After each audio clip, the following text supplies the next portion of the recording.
مساء الورد عليكم يا احلى متابعين في الدنيا.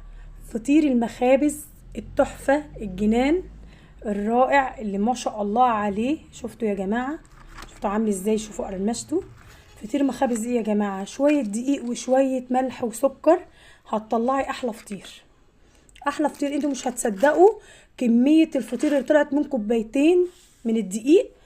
ايه يعني ايه كوبايتين من الدقيق يا جماعة تطلع فطير تحفة بالمنظر ده وبالهشاشة دي. سامعين القرمشة؟